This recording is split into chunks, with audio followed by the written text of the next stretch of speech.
بسم اللہ والحمد للہ والصلاة والسلام علی رسول اللہ وعلی آلہ وصحبہ ومن والا اما بعد۔ السلام علیکم ورحمۃ اللہ وبرکاتہ۔ میں آپ سے جو مخاطب ہوں فراز الحق، امید کرتا ہوں آپ تمام طلباء طالبات خیریت سے ہوں گے۔ اللہ تبارک و تعالی مجھے اور آپ کو، ہم سب کو علم نافع اور عمل صالح عطا فرمائے، آمین یا رب العالمین۔ جیسا کہ آپ کے علم میں ہے کہ ہمارا جو موضوع ہے وہ تدوین حدیث سے تعلق سے ہے، تو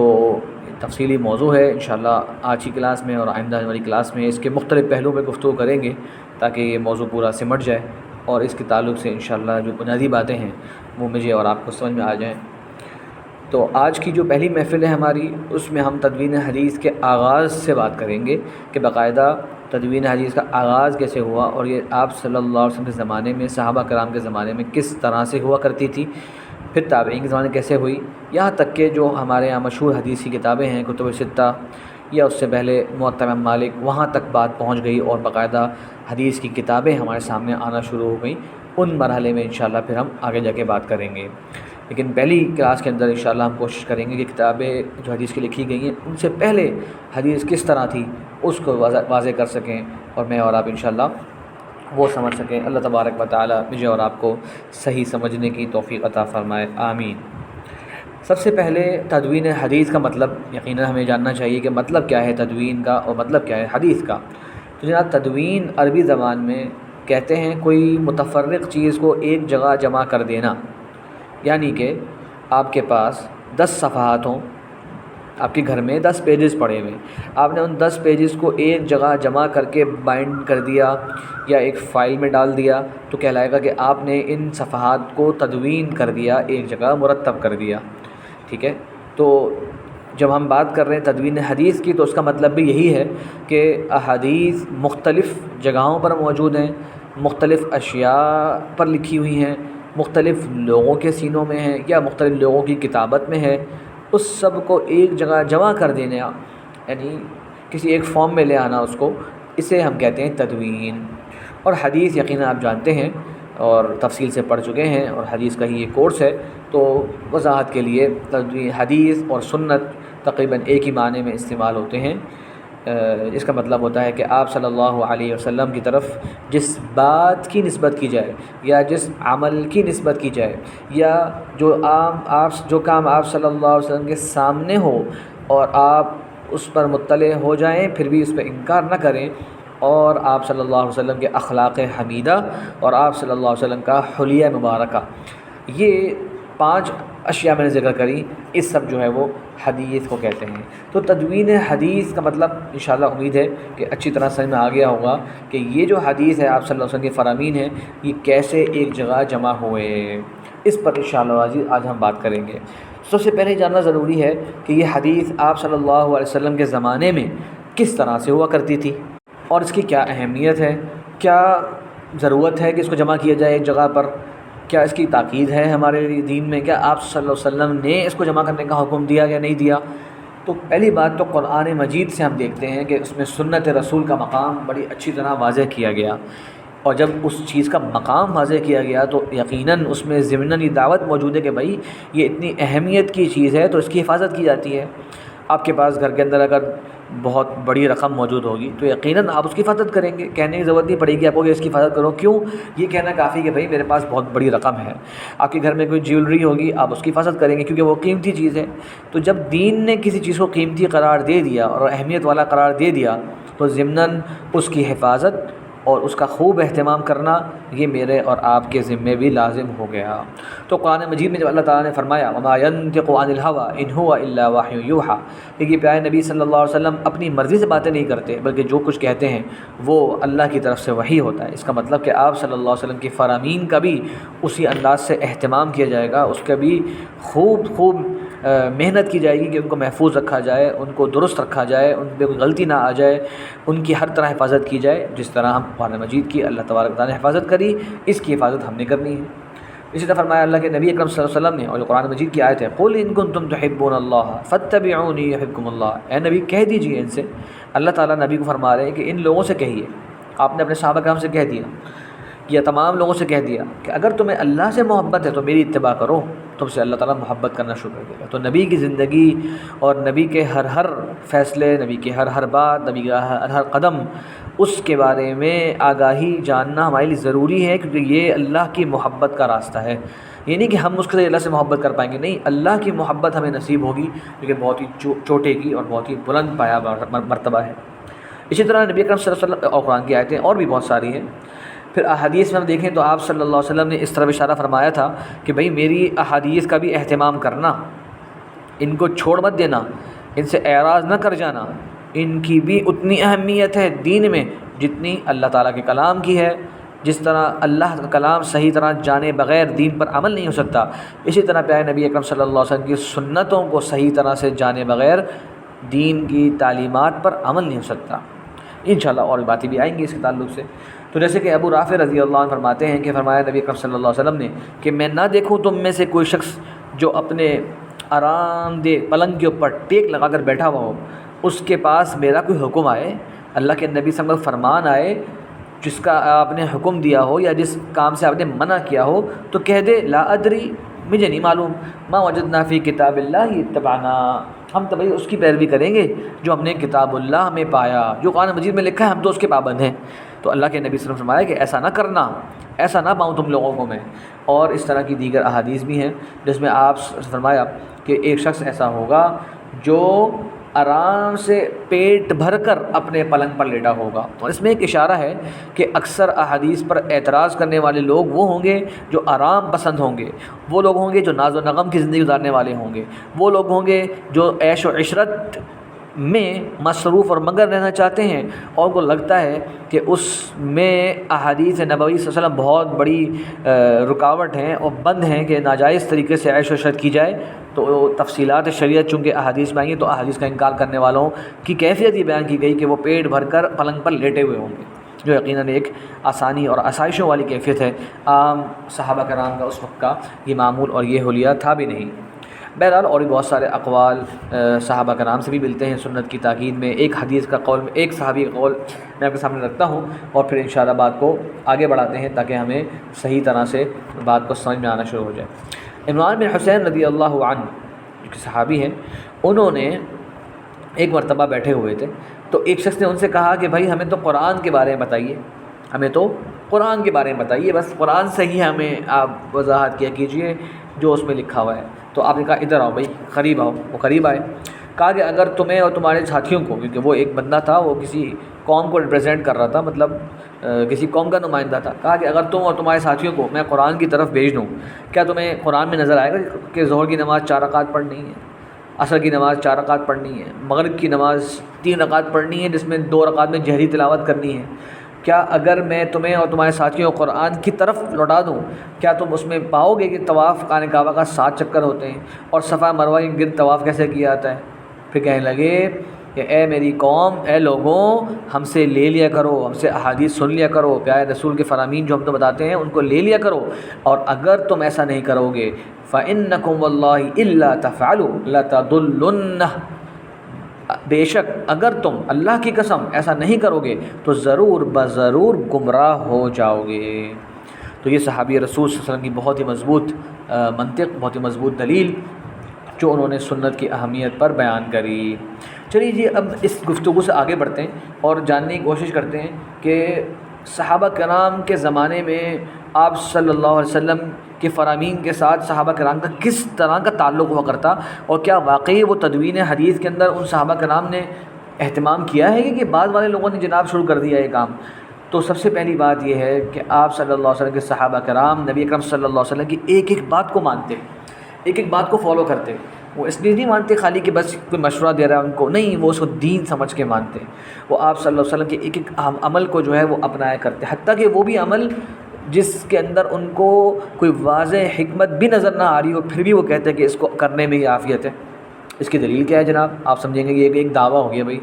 یہ تو ہم نے بہت بڑی بات کر دی کہ صحابہ کرام نبی صلی اللہ علیہ وسلم کے ایک ایک عمل کے مطابق کرتے تھے، کوئی دلیل تو دیں۔ تو دیکھیے صحیح بخاری میں ہے، عبداللہ بن عمر رضی اللہ فرماتے ہیں کہ آپ صلی اللہ علیہ وسلم نے ایک مرتبہ سونے کی انگوٹھی پہن لی، سونے کی انگوٹھی پہن لی،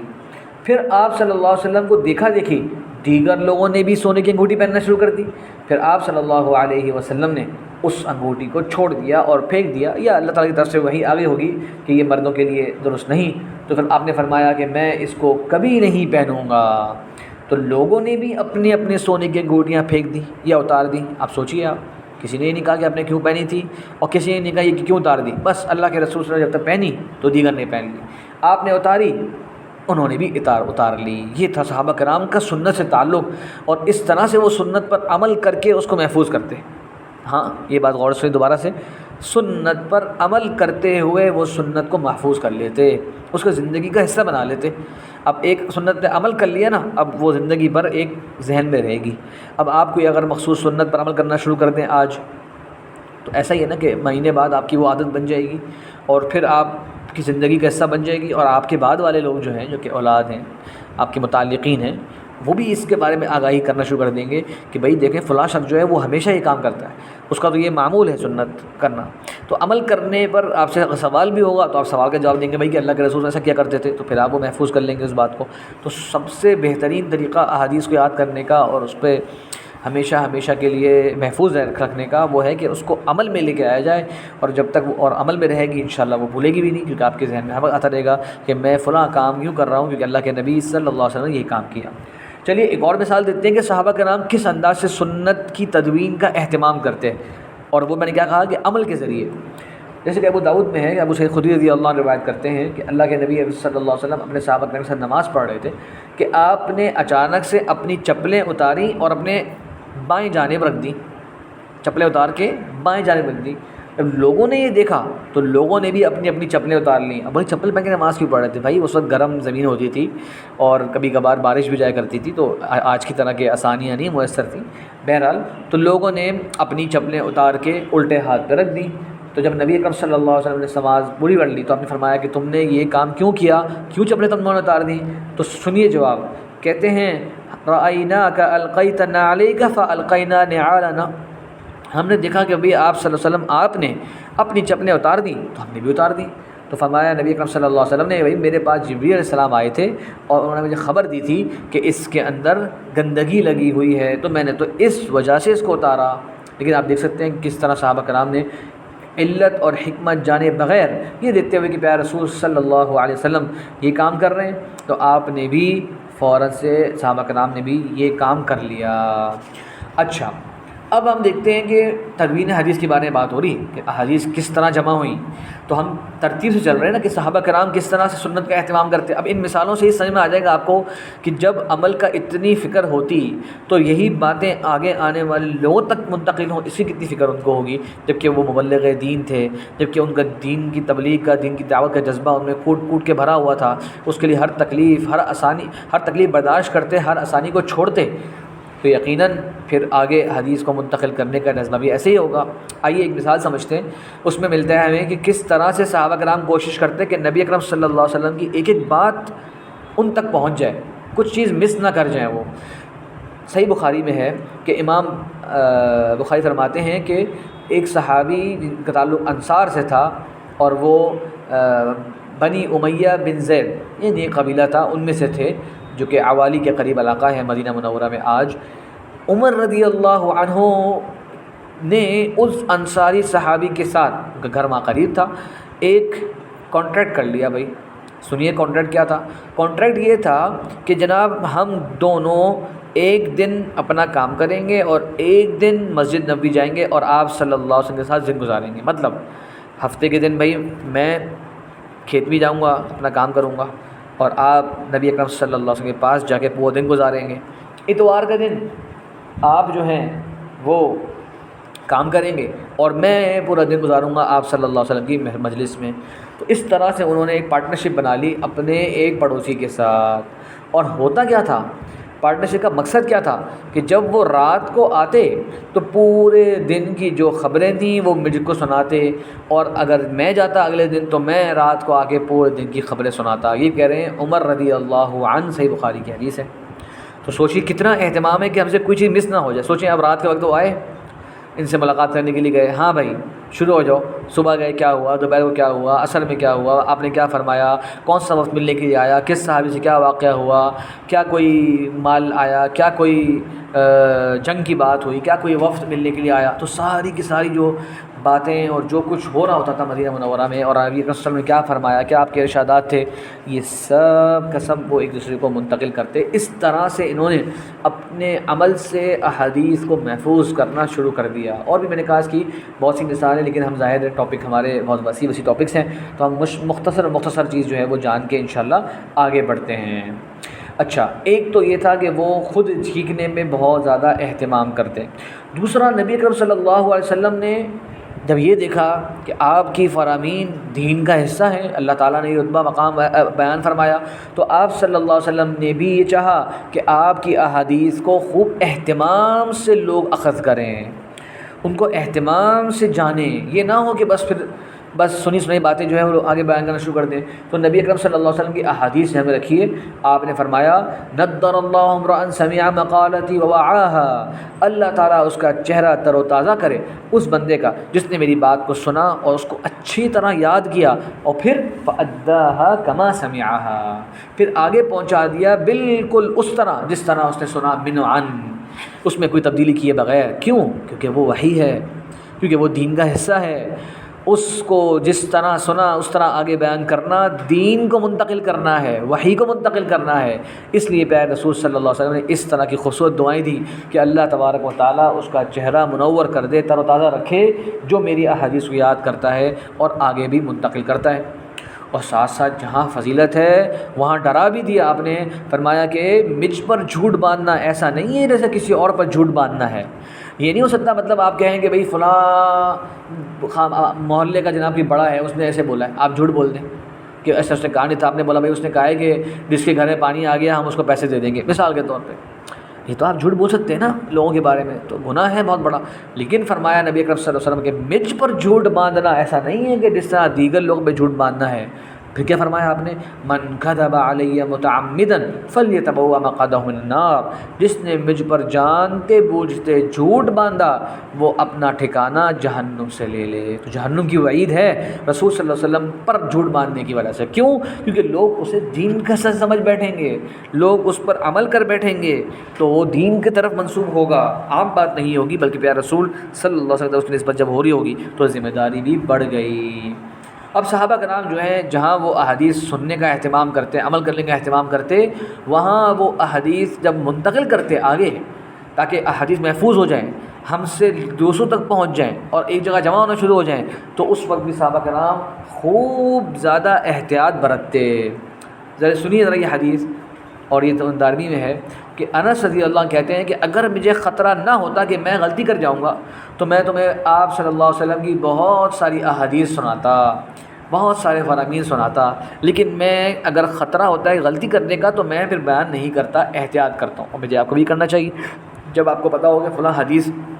کنفرم نہیں ہے، آپ شور نہیں ہے کہ یہ حدیث ثابت ہے کہ نہیں، تو آپ کو اس کو بیان نہیں کر دینا چاہیے بس جناب چلو حدیث تو ہوگی، نہیں، شک ہے تو خاموش ہو جائیے اور کہیے کہ میں پہلے چیک کروں گا، پہلے پڑھوں گا، کسی عالم سے پوچھوں گا، پھر آگے بیان کروں گا۔ تو یہ صحابہ کرام کیا کرتے تھے کہ احادیث کو نقل آگے کرنا، پہنچانا، اس کی حرص رغبت رکھتے تھے، لیکن احتیاط اتنا کرتے تھے کہ اگر پتہ ہوتا کہ ہمیں غلطی ہو جائے گی، تھوڑا سا کوئی چیز بھول رہی ہے تو اس کو آگے بیان ہی نہ کرتے، کچی پکی بات جو ہے وہ آگے بیان نہیں کرتے۔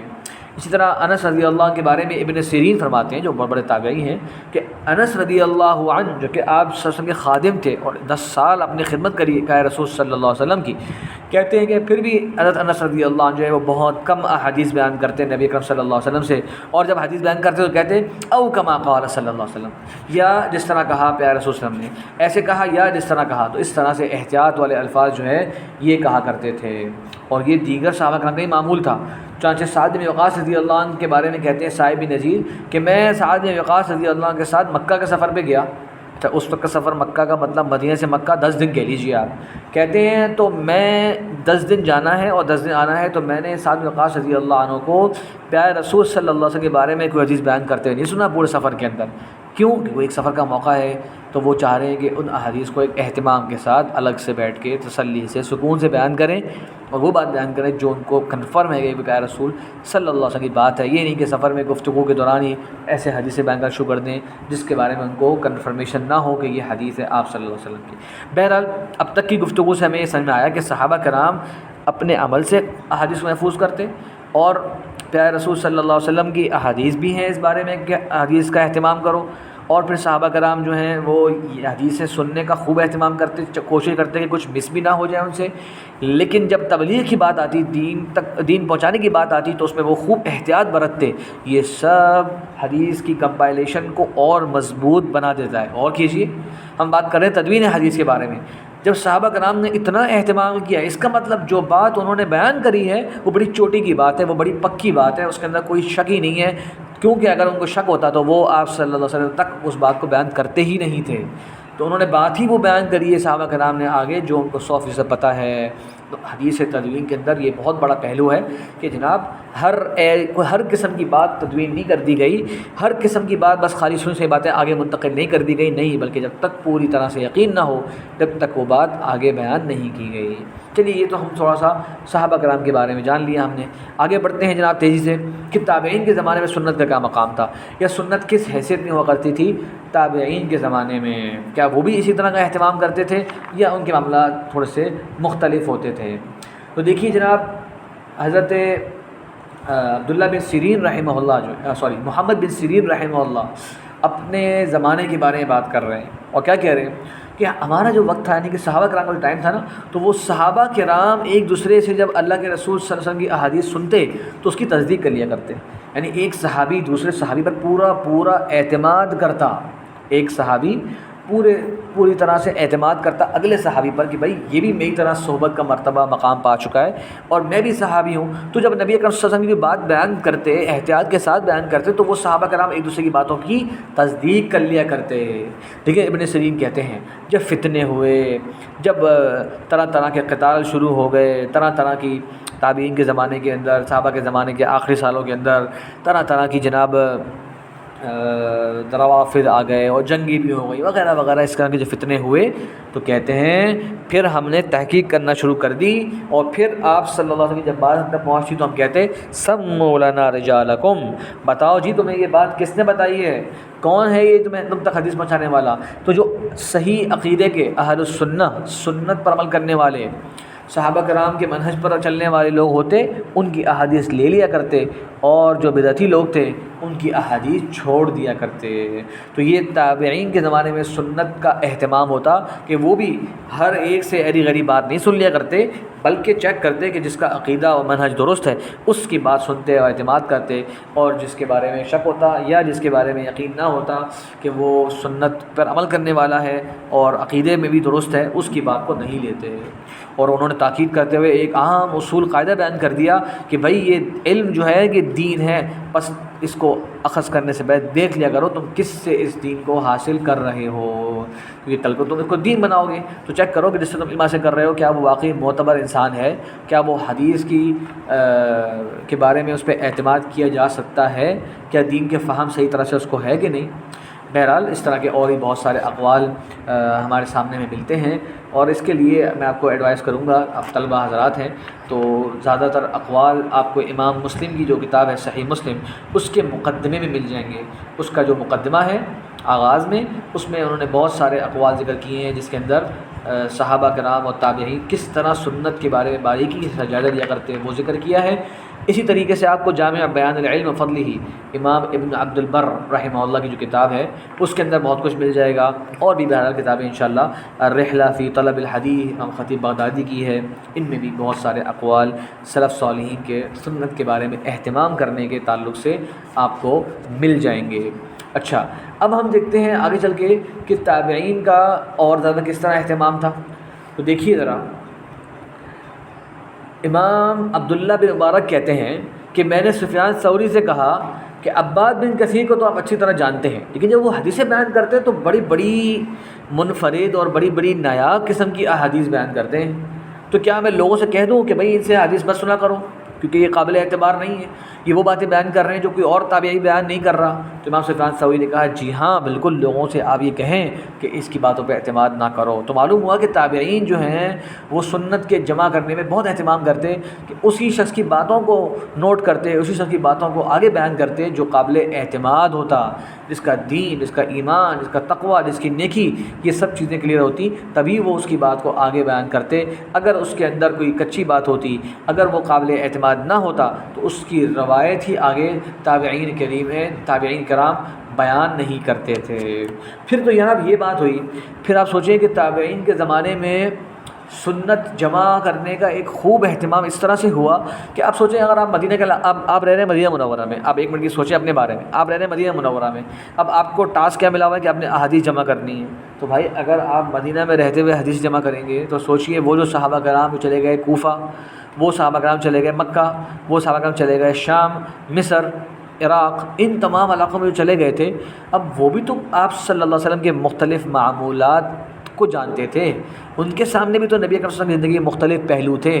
تو اب ایک تابعی نے سوچا کہ اب اگر میں صرف اپنے ہی علاقے میں رہتے ہوئے علم حاصل کروں گا، اپنے ہی محلے میں رہتے ہوئے علم حاصل کروں گا تو جناب مجھے نبی اکرم صلی اللہ علیہ وسلم کی بس 50، 100، 200، 300، 500 حدیثیں ملیں گی اور اتنی سنتیں ملیں گی۔ اب کوئی اور صحابی جو اس علاقے میں ہے، اگر میں جا کے ان سے ملاقات کر لوں تو وہاں پر ان کے شاگردوں سے مل لوں تو یقیناً مجھے اور احادیث معلوم ہو جائیں گی، مجھے نئی نئی سنتیں معلوم ہو جائیں گی۔ ہر شخص جو ہے وہ ایک دوسرے کو مکمل کر رہا ہوتا ہے۔ اس کی مثال یہ ہے کہ آپ ایک محفل میں بیٹھے ہوں اور آپ لوگوں سے کہیں، 2، 3، 4 علماء بیٹھے ہوں، آپ اسے کہیں کہ جناب مجھے نماز کا پورا طریقہ بتا دیں۔ اب ایک عالم آپ کو ہو سکتا ہے طریقہ بتائے 10 منٹ کے اندر، تو اگلے جو علماء بیٹھے ہوں گے وہ ان کی بات کو پورا کر رہے ہوں گے، کوئی چیز بیچ میں رہ جائے گی تو وہ بولیں گے یہ چیز رہ گئی، یہ چیز رہ گئی، یہ چیز رہ گئی، کیونکہ بہت بڑی چیز ہے نا۔ جب وہ چاروں مل کے اس بات کو بیان کر دیں گے تو پھر آپ کو لگے گا کہ بھائی واقعی میں نے نماز کے اہم مسائل سیکھ لیے، کیونکہ 4 علماء بیٹھے تھے، وہ ایک دوسرے کی بات کو سپورٹ کر رہے تھے، ایک دوسرے کی بات کو کمپلیٹ کر رہے تھے، جو کسی سے کچھ رہ جاتی تھی وہ اس کو پورا کر لیا کرتے۔ تو شریعت کا علم بھی ایسے ہی ہے، بہت وسیع علم ہے۔ تو یہ ممکن نہیں ہے کہ ایک صحابی جو ہے وہ کوئی چھوٹی سی ایک کتاب ہے بس وہ پڑھ لیا کرتے اور اس کو آگے بیان کر دیا کرتے، نہیں بھائی، وہ آپ صلی اللہ علیہ وسلم زندگی کے مختلف پہلو، 23 سالہ نبوت کی زندگی کو بیان کر رہے ہیں لوگوں کے سامنے۔ اب کبھی کوئی بات رہ جاتی تھی، کبھی کوئی بات بیان ہو جاتی تھی۔ تو اس طرح سے تابعین نے کیا کیا، حدیث کو اخذ کرنے کے لیے سفر کرنے شروع کر دیے۔ یہ ہے تدوین حدیث کا خوب اہتمام کہ بھائی خالی اپنے علاقے کی حدیثوں کو جان لو، یہ تو کمال ہے، لیکن وہ جو دوسرے علاقوں میں لوگ موجود ہیں ان تک بھی تو ہمیں پہنچنا چاہیے، ان کی بھی تو احادیث کو سننا چاہیے۔ تو یہ تابعین کے زمانے سے یہ کام شروع ہوا، بلکہ اس میں صحابہ کی مثالیں ملتی ہیں ہمیں۔ اگر ہم کہیں کہ صحابہ کرام کی مثالیں تو باقاعدہ اس کے اندر ابو ایوب انصاری رضی اللہ کے بارے میں آتا ہے کہ وہ عقبہ بن عامر سے ملنے گئے مصر۔ سوچیں، مصر گئے مدینہ منورہ سے اور جا کر ان سے حدیث سنی اور کہا کہ بھائی ایک حدیث تھی اللہ تعالیٰ کے نبی صلی اللہ علیہ وسلم نے بیان فرمائی تھی جو میرے اور تمہارے علاوہ شاید کوئی نہیں جانتا۔ تو میں وہاں سے آیا ہوں مدینہ سے، یعنی مصر تک کا مدینہ سے سفر جو ہے وہ اب تو سمندر راستہ ہے، ویسے اگر آپ خشکی کا راستہ کر لیں تو وہ بہت بڑھ جاتا ہے، یعنی آرام سے یہ 800-900 کلومیٹر کا راستہ بن جائے گا۔ تو کہتے ہیں کہ تم مجھے بتاؤ، تو جب انہوں نے ہم کو حدیث سنا دی تو ابو ایوب انصاری رضی اللہ عنہ کا ایمان تقویٰ دیکھیے کہ وہ فوراً واپس پلٹ گئے مدینہ کی طرف اور اپنی سواری سے بھی نہیں اترے۔ کیوں؟ تاکہ میری یہ سفر جو ہے یہ نیت اللہ تعالیٰ شامل فرما لے، اس چیز کی نیت شامل فرما لے کہ یہ حدیث رسول کے لیے سفر تھا۔ یہ نہیں کہ چلو بھائی اب میں آ ہی گیا ہوں مصر، چلو یہاں کے بازار دیکھ لوں، یہاں کے لوگوں سے ملاقات کر لوں، نہیں، میں حدیث سننے آیا ہوں، اللہ کی راہ میں نکلا ہوں حدیث کے علم کے لیے، تو اس کو ہی لے کے واپس پلٹ گئے۔ اس طرح صحابہ کرام کی اور مثالیں ملتی ہیں۔ حضرت جابر رضی اللہ عنہ جو ہیں وہ شام چلے گئے تھے عبداللہ بن انیس رضی اللہ عنہ سے ملنے کے لیے، پورے مہینے کا سفر کیا تھا انہوں نے وہاں پر جانے کے لیے اور وہاں سے واپس آنے کے لیے۔ تو اس طرح بہت سارے صحابہ کرام کے بارے میں ملتا ہے کہ وہ حدیث کے لیے سفر کیا کرتے۔ تابعین تو خوب زیادہ اہتمام کرتے، بلکہ بعد والے جو علماء گزرے تابعین کے بعد، امام احمد حنبل، ان کا آپ کے واقعہ سناتا ہوں، بڑا زبردست واقعہ ہے کہ امام احمد بن حنبل رحمہ اللہ جو تھے ان کے ساتھی تھے امام یحییٰ بن معین، وہ بہت بڑے امام ہیں۔ ان دونوں نے پلان بنایا کہ چلو ہم چلتے ہیں اور جا کے امام عبدالرزاق الصنعانی جو کہ یمن کے بہت بڑے عالم تھے ان سے حدیث کا علم لیتے ہیں، ان کی جو حدیثیں ہیں بہت منفرد حدیثیں ہیں، چلو ہم چلتے ہیں بغداد سے۔ تو بغداد سے وہ نکلے اور جانا تھا کہاں؟ یمن، جو آج کے زمانے میں تقریباً 2000 کلومیٹر کا سفر بنتا ہے۔ خیر راستے میں حجاز گزرا، مکہ مدینہ گزرا، تو انہوں نے کہا ابھی حج کا موسم آ رہا ہے، ایسا کرتے ہیں حج کرتے ہوئے چلتے ہیں۔ اب جانتے ہیں اس زمانے میں حج کرنا مشکل تھا کہ وہاں تک پہنچنا، لیکن ایسی پابندیاں نہیں تھیں کہ وہاں پر آ گئے تو ویزا ہے اور پتہ نہیں کیا کچھ ہے، آ گئے اپنے طور پہ اپنے حج کر لیا، جو بھی وسائل میسر ہے اس میں بہرحال جب وہ وہاں پہنچے تو وہ دیکھتے ہیں کہ جی امام عبدالرزاق صنعانی رحمہ اللہ بھی جو ہے وہ یمن سے آئے ہوئے ہیں مکہ حج کرنے کے لیے. یحییٰ بن معین نے کہا چلو بھائی ہمارا کام آسان ہو گیا, اب ہمیں کرنا ہے سفر 2000 کلومیٹر کا, 1200 کلومیٹر کے اوپر امام صاحب مل گئے ہیں, اب ہمارے اگلے 800 کلومیٹر 900 کلومیٹر بچ جائیں گے, یمن تک کا سفر بچ جائے گا. لیکن امام احمد حنبل نے کہا یہاں بھی ان سے حدیث سنیں گے اور یمن جا کے بھی سنیں گے, اپنی نیت کو چھوڑیں گے نہیں, اپنی نیت پوری کریں گے. اس انداز سے صحابہ تابعین تبع تابعین نے احادیث کو جمع کرنے کا اہتمام کیا ہے. ٹھیک ہے, آگے بڑھتے ہیں انشاءاللہ. تو یہ صحابہ کرام تابعین کے بارے میں مختلف اقوال میں اکثر ذکر کیے بھی ہیں, ایک دو اقوال اور پڑھ لیتے ہیں. کہتے ہیں امام سعید المسیب رحمہ اللہ, ان کا ذکر پہلے بھی گزرا ہے, کہتے ہیں کہ میں ایک حدیث کو لینے کے لیے کئی راتوں کا کئی دنوں کا سفر کیا کرتا. اسی طرح امام عامر الشعبی, عامر بن شراحیل الشعبی مشہور تابعی ہیں, وہ کہتے ہیں کہ عبداللہ بن مسعود رضی اللہ عنہ کے جو شاگرد تھے ان میں سب سے زیادہ علم کی رغبت رکھنے والے مسروق تھے. اور وہ کیوں؟ کیونکہ وہ ادھر ادھر ہر جگہ جا کر علم حاصل کرتے. امام شعبی سے ایک شخص نے ایک حدیث کے بارے میں پوچھا تو انہوں نے اس کو جواب دے دیا. پھر آپ نے ان سے کہا کہ ہم نے تمہیں یہ حدیث ایسے ہی دے دی, یعنی تم نے کوئی خاص ایفرٹ نہیں کری, تم نے ایک حدیث پوچھی میں نے تمہیں دے دی, تو ہم نے تمہیں یہ حدیث ایسے ہی دے دی. جبکہ اس سے کم احادیث کے لیے لوگ مدینہ کا سفر کر لیا کرتے تھے. یعنی یہ عامر بن شراحیل الشعبی غالباً بصرہ میں تھے, تو انہوں نے جب اس کو حدیث دے دی اور تو کہنے لگے کہ ہم نے تمہیں تو ایسے ہی دے دی, جبکہ اس سے چھوٹی کوئی حدیث ہوتی تھی اس کے لیے لوگ مدینہ تک کا سفر کر لیا کرتے تھے بصرہ سے, اور تمہیں میں نے یہ ایسے ہی بیان کر دی. مطلب معلوم ہوا کہ صحابہ کرام تابعین میں خوب زیادہ اہتمام تھا احادیث کو آگے منتقل کرنے کا, اور یہی پھر بعد میں جا کے وجہ بنی احادیث کی تدوین کرنے کی. ٹھیک ہے, تو اس میں بہرحال مزید اقوال سے میں اکتفا کرتا ہوں, جہاں تک ہم لوگ پہنچ گئے ہیں اس پہ اکتفا کرتے ہیں, اور آپ کو بیان کرتے ہیں کہ پھر پہلی کتاب کون سی لکھی گئی اور باقاعدہ احادیث کی کتابیں لکھی جانا کیسے شروع ہوئیں. ٹھیک ہے, احادیث کی کتابیں باقاعدہ جو کتابی صورت میں کس طرح آیا. دیکھیے علماء کرام یہ بیان کرتے ہیں کہ سب سے پہلے جس شخص نے احادیث کے علم کو لکھا وہ تھے امام ابن شہاب الزہری. یہ بات دھیان میں رکھیے گا آپ نے, جنہوں نے باقاعدہ احادیث کو لکھا وہ تھے امام ابن شہاب الزہری. کا انتقال ہوا تھا 125 ہجری کو. ٹھیک ہے, تو یہ ان میں شمار ہوتا ہے جن کی پہلی کتاب لکھی گئی ہے احادیث کے اندر. اور آپ سوچئے کہ یہ کام اس زمانے میں ایسا نہیں تھا کہ بس حدیث سن لی اور لکھ لی, نہیں, یہ باقاعدہ ایک پروجیکٹ کے طور پہ انہوں نے کیا, جو کہ عمر بن عبدالعزیز نے خلیفہ جو گزرے ہیں ان کی رہنمائی اور ان کی گائیڈنس پر انہوں نے یہ کام کیا. تو عمر بن عبدالعزیز نے دیکھنا شروع کر دیا بھائی صحابہ کرام کا انتقال ہو رہا ہے, تابعین کا انتقال ہو رہا ہے, قرآن مجید تو لکھ لیا گیا تھا صحابہ کرام کے زمانے میں. آپ جانتے ہیں کہ حضرت ابو صدیق رضی اللہ عنہ کے دور میں اس کا آغاز ہوا تھا, حضرت عثمان غنی کے دور میں پورا قرآن جو ہے وہ لکھ لیا گیا تھا. تو انہوں نے کہا کہ میرا خیال ہے کہ اگر اس طرح صحابہ کرام کا انتقال ہوتا چلا گیا اور بڑے بڑے علماء کا انتقال ہوتا چلا گیا تو احادیث جو ہیں وہ ہمارے پاس محفوظ نہیں رہیں گی. تو انہوں نے کیا کیا, انہوں نے ابن شہاب الزہری کو لکھا کہ بھائی حدیث کو لکھو, حدیث کو جمع کرنا شروع کرو, مجھے لگ رہا ہے کہ علم کم ہو جائے گا اور بہت سارے علماء کا انتقال ہو جائے گا, پھر ہمیں یہ احادیث شاید نہ مل سکے, تو آپ کو چاہیے کہ آپ احادیث لکھنا شروع کر دیں. تو اس طرح سے امام ابن شہاب الزہری رحمہ اللہ نے احادیث کو ایک ہی کاپی میں تدوین کرنا, یاد کیجئے مطلب تدوین کا ہوتا ہے ایک جگہ لکھ دینا, تو ایک جگہ لکھنا شروع کیا اور کہتے ہیں فَكَتَبْنَاهَا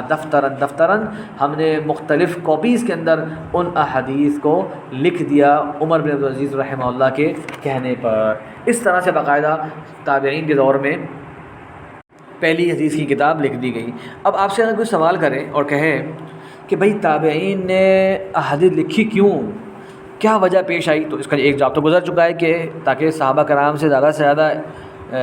استفادہ ہو جائے اور چیزیں رہ نہ جائیں, اور اسی طریقے سے ایسا نہ ہو کہ وہ علم صحابہ کرام کی وفات سے ختم ہو جائے. ایک تو یہ بات تھی. دوسری اس بات کی تاکید پیارے رسول صلی اللہ علیہ وسلم اپنی زندگی میں ہی کر چکے تھے. آپ کہیں گے یہ کیا بات ہوئی, اس زمانے تو خالی قرآن لکھا کرتے تھے. جی نہیں, یہ ایک مغالطہ ہے کہ صرف اللہ کے رسول کے زمانے میں صرف قرآن لکھا گیا ہے, پتوں پہ, ہڈیوں پہ, چمڑے پہ, درخت کے تنوں پہ, یہ ہم جانتے ہیں قرآن لکھا گیا. صرف قرآن نہیں لکھا گیا بلکہ ساتھ ساتھ احادیث بھی لکھی گئیں. اب بولیں گے جناب یہ تو بہت بڑا دعویٰ ہو گیا کہ احادیث لکھی آپ صلی اللہ علیہ وسلم نے. جی ہاں, ہم کہہ رہے ہیں کہ باقاعدہ کتابی صورت میں, ہاں کتابی صورت میں ایک دفتر کے طور پہ یہ امام زہری جمع کرنا شروع کریں، لیکن اس سے پہلے پیارے رسول صلی اللہ علیہ وسلم نے اس وقت کے وسائل کے اعتبار سے احادیث کو لکھنے کا حکم دیا تھا۔ آئیے آپ کو اس کے ریفرنس دے دیتے ہیں۔ صحیح بخاری میں ہے، صحیح بخاری میں صحیح ترین حدیث کی کتاب میں ہے کہ ابو ہریرہ رضی اللہ عنہ کہتے ہیں کہ سب سے زیادہ احادیث صحابہ کرام میں سے میں بیان کرتا یا مجھے اس کا علم ہوتا سوائے عبداللہ بن عمر کے، یہ ایک صحابی ہیں عبداللہ بن عمر بن عاص، ان کے علاوہ وہ میں سے زیادہ بیان کرتے۔ کیوں؟ کہتے ہیں فَإِنَّهُ يَكْتُبُ وَأَنَا لَا أَكْتُبُ، وہ احادیث لکھا کرتے تھے اور میں لکھا نہیں کرتا تھا، میں خالی یاد کرتا تھا۔ اسی طرح آپ جانتے ہیں کہ پیارے رسول صلی اللہ علیہ وسلم نے فتح مکہ کے موقع پر خطبہ دیا تھا، بہت تفصیلی خطبہ تھا آپ کا، تو اس میں ایک شخص آپ کے ساتھ شریک تھے جو کہ یمن سے آئے ہوئے تھے، انہوں نے آپ کی باتیں سنی، آپ کی باتیں بڑی خوبصورت لگیں، اس میں ایک قائد کی، ایک ناصح کی باتیں تھیں، تو انہوں نے کہا یا رسول اللہ یہ جو باتیں آپ بیان کر رہے ہیں اتنی اچھی اچھی، یہ مجھے لکھ کے دے دیں، میں اپنے لوگوں کو بیان کروں گا۔ یمن سے وہ آئے ہوئے تھے۔ آپ صلی اللہ علیہ وسلم فرمایا اکتبوا لابی شاہ، ابو شاہ کو یہ باتیں لکھ کر دے دو، مطلب بھائی کچھ نہ کچھ احادیث اس زمانے میں بھی لکھی جایا کرتی تھیں۔ اسی طرح ایک دن عبداللہ بن عمر بن عاص کا ذکر بھی گزرا، کہتے ہیں اپنے بارے میں کہ میں ہر بات لکھ لیا کرتا جو میں سنتا ہے پیارے رسول صلی اللہ علیہ وسلم سے، تو مجھے کچھ لوگوں نے کہا کہ بھائی اللہ کے رسول کبھی غصے میں ہوتے ہیں، کبھی خوش ہوتے ہیں، تو ہر بات کو نہ لکھ لیا کرو۔ تو پھر میں نے اللہ کے رسول سے جب یہ بات کہی کہ کچھ لوگ مجھے کہہ رہے ہیں کہ اکثر نہ لکھوں، آپ نے کہا اکتب، لکھو، اس رب کی قسم جس کے ہاتھ میں میری جان ہے، میری منہ سے میری زبان سے سوائے حق بات کے اور کچھ نہیں نکلتا۔ تو معلوم ہوا کہ باقاعدہ پیارے رسول صلی اللہ علیہ وسلم نے اس کو لکھنے کا حکم دے دیا تھا۔ ٹھیک ہے، پہلی بات تو یہ ہو گئی۔ پھر ہم بات کر رہے تھے کہ امام زہری رحمہ اللہ نے کس طرح سے کتابت حدیث جو ہے وہ کی، اور کس طرح سے ان کے زمانے میں احادیث باقاعدہ ایک کاپی میں مرتب کر کے لکھ دی گئی عمر بن عبدالعزیز رحمہ اللہ کے کہنے پر۔ بلکہ اگر ہم چاہیں تو ایک مرتبہ تھوڑا سا صحابہ کرام کا دور بھی شامل کر لیتے ہیں، یعنی ہم تابعین تک پہنچ گئے باقاعدہ حدیث کی کتاب لکھنے تک، لیکن تھوڑا سا یہ دو مرحلے میں آگے چل گیا، اب پیچھے آتے ہیں۔ ایک تو بیان کر دیا میں نے آپ کے اللہ کے رسول کی زندگی کا جو مرحلہ تھا وہ، اب دوسرا صحابہ کرام کے زمانے میں بھی جو ہے وہ احادیث لکھی گئی، اس کی تو بے شمار مثالیں ہیں، اس کی تو بے شمار مثالیں ہیں۔ اگر انس رضی اللہ عنہ اپنے بچوں سے کہتے ہیں کہ بھائی علم لکھا کرو، اس سے اپنے علم کو محفوظ کیا کرو، ٹھیک ہے، آپ عمر رضی اللہ عنہ نے بھی جو ہے وہ اس طرح کی بات جو ہے وہ بیان کری۔ اور بہت سے صحابہ کرام کے کچھ صحیفے ہوا کرتے تھے، اور یہ صحیفے بے شمار تھے۔ اسید بن حضیر رضی اللہ عنہ ہیں، انہوں نے بہت ساری احادیث لکھی نبی اکرم صلی اللہ علیہ وسلم کی، اور حضرت ابوبکر، عمر، عثمان کے بہت سارے فیصلے، اور وہ لکھ کے بھیجے تھے مروان بن حکم کو، تاکہ وہ اپنی رولنگ کے اندر ان فیصلوں کو آگے رکھیں، تو وہ لکھ کے انہوں نے بھیجے۔ ٹھیک ہے، یہ مسند احمد کے اندر ہے۔ اسی طرح صحیح مسلم کے اندر موجود ہے کہ جابر بن سمورہ رضی اللہ عنہ نے، تابعی ہیں، سعد بن وقاص کے بیٹے عامر، ان کو بہت ساری احادیث لکھ کے بھیجی پیارے رسول صلی اللہ علیہ وسلم کی۔ اسی طرح زید بن ارقم رضی اللہ عنہ نے بہت سی احادیث لکھ کے بھیجی تھیں، انس بن مالک رضی اللہ عنہ۔ تو صحابہ کرام بھی احادیث کو لکھا کرتے، بلکہ ان کے صحیفے ہوتے۔ صحیفے سے مراد یہ کہ ہر صحابی کے پاس ایک کاپی ہوتی تھی، ہر صحابی سے مراد یہ کہ بہت سے صحابہ کرام کے پاس ایک کاپی ہوا کرتی، جس میں وہ پیارے رسول صلی اللہ علیہ وسلم کے احادیث لکھا کرتے۔ تو آپ بولیں گے کون سے صحابہ تھے جن کے پاس کاپی ہوتی تھی؟ حضرت ابوبکر صدیق رضی اللہ عنہ کے پاس ایک کاپی تھی، جس کے اندر انہوں نے صدقہ کن کو دینا ہوتا ہے اور زکوٰۃ کے مسائل وغیرہ درج کیے ہوئے تھے، کون کون زکوٰۃ کا مستحق ہے، کتنا نصاب بنتا ہے۔ اسی طرح علی رضی اللہ کا صحیفہ، اس کا تو بہت بار ذکر آیا احادیث کے اندر، ٹھیک ہے، اس میں مختلف احادیث تھیں آپ صلی اللہ علیہ وسلم کی۔ عبداللہ بن عمر بن عاص کا ذکر آ چکا ہے، جن کی احادیث بے شمار لکھا کرتے تھے وہ، ابو موسیٰ اشعری وغیرہ وغیرہ۔ اس کے اندر ایک بڑے عالم ہیں اور ان کا نام ہے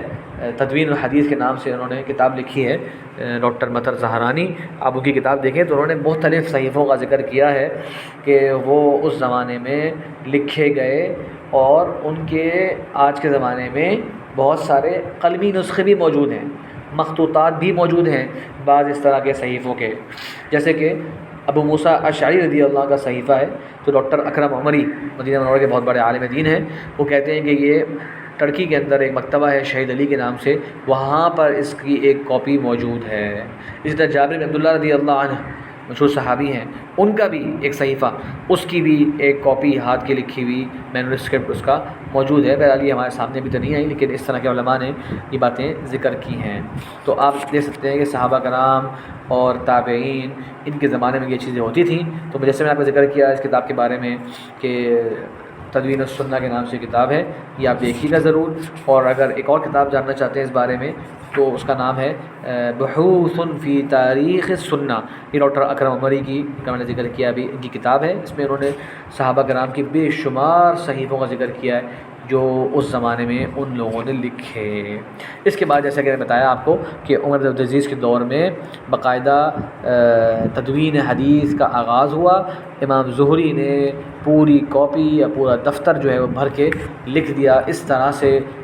شروع کے زمانے میں صحابہ تابعین کے زمانے میں احادیث کی تدوین ہوئی. اب ہم اگلے مرحلے میں جائیں گے، لیکن میں کوشش کرتا ہوں کہ جو اگلا مرحلہ ہے وہ ہم اگلی کلاس میں پڑھ لیں، جس کے اندر ہم باقاعدہ ایسی کتابوں کے بارے میں بات شروع کریں گے کہ وہ احادیث کس ترتیب پر لکھی گئیں. یعنی کہ امام زہری رحمہ اللہ کے نے حدیث کی تو لکھ دی، لیکن یہ نہیں معلوم ہمیں کہ انہوں نے اس طرح لکھا ہے جیسے آج کل ہوتا ہے کہ پہلی احادیث طہارت کے اوپر ہے، دوسری نماز کے بارے میں، پھر اس کے بعد زکوٰۃ کے بارے میں ایک ترتیب سے چل رہی ہے بات، یا مختلف متفرق احادیث خالی جمع کر دی. یہ چونکہ وہ کتاب ہم تک نہیں پہنچ سکی تو اس لیے ہم لوگ اس بارے میں بات نہیں کر سکتے. اس کے بعد جو دوسری سن ہجری تھا، یعنی تابعین کے زمانہ کے بعد تھا، اس میں جناب باقاعدہ احادیث کو مختلف انداز سے جمع کرنے کا کام شروع ہوا کہ باقاعدہ کچھ کتابیں ایسی لکھی گئیں جس میں فقہی ترتیب کو فالو کیا گیا، پہلے طہارت، صلاۃ، زکوٰۃ، حج، صوم، اس ترتیب کو فالو کیا گیا. اور کچھ کتابیں ایسی لکھی گئیں جس کے اندر صحابہ کرام کی مسانید کی گئی کہ بھائی ساری کی ساری حدیث عائشہ کی ایک جگہ، ساری کی ساری حدیث ابو ہریرہ کی ایک جگہ. تو اس میں مختلف طور طریقے رہے ہیں اور اس طرح سے سنت کی تدوین کا عمل آگے بڑھتا گیا. تو انشاءاللہ العزیز محترم مالک اور کتب ستہ اور ان سے پہلے باقاعدہ جو ایک ترتیب کے ساتھ احادیث کی کتابیں لکھنا شروع ہوئیں، اس کے بارے میں انشاءاللہ ہم لوگ اگلی کلاس میں پڑھیں گے. اللہ تعالیٰ سے دعا ہے کہ اللہ تبارک و تعالیٰ ہمیں اور آپ کو علم نافع، عمل صالح عطا فرمائے. امید کرتا ہوں کہ آج کی کلاس میں جو باتیں کہی گئی ہیں آپ کو سمجھ میں آئی ہوں گی، کس طرح سے احادیث تھیں اور کس طرح سے صحابہ کرام اور تابعین کا ایک اہتمام تھا احادیث کو آگے پہنچانے میں، بلکہ آپ صلی اللہ علیہ وسلم کی اپنی فرامین تھے اس طرف جو احادیث کی تاکید کو کر رہے تھے، جس کی وجہ سے صحابہ کرام نے اس کا خوب اہتمام کیا. اور اس کی عبادت خواہ ہوں کہ میں امام زہری پر پہلے آ گیا تھا، پھر آپ کو دوبارہ تھوڑا سا آخر میں پیچھے لے گیا کہ آپ صلی اللہ علیہ وسلم نے کس طرح حدیث لکھنے کا کہا اور پھر صحابہ کرام نے کس طرح حدیث کا لکھا، پھر آخر میں امام زہری کا جو ہے وہ ذکر آنا چاہیے تھا. بارک اللہ فیکم. اللہ تعالیٰ سے دعا ہے کہ اللہ تبارک و تعالیٰ ہم نے جو سنا اور جو کہا گیا اس میں جو خیر ہے بھلائی ہے، اللہ تعالیٰ ہمیں اس پر عمل کی توفیق دے، اور جو غلطی ہے کوتاہی ہے اللہ تعالیٰ اسے معاف فرمائے. وآخر دعوانا ان الحمد للہ رب العالمین.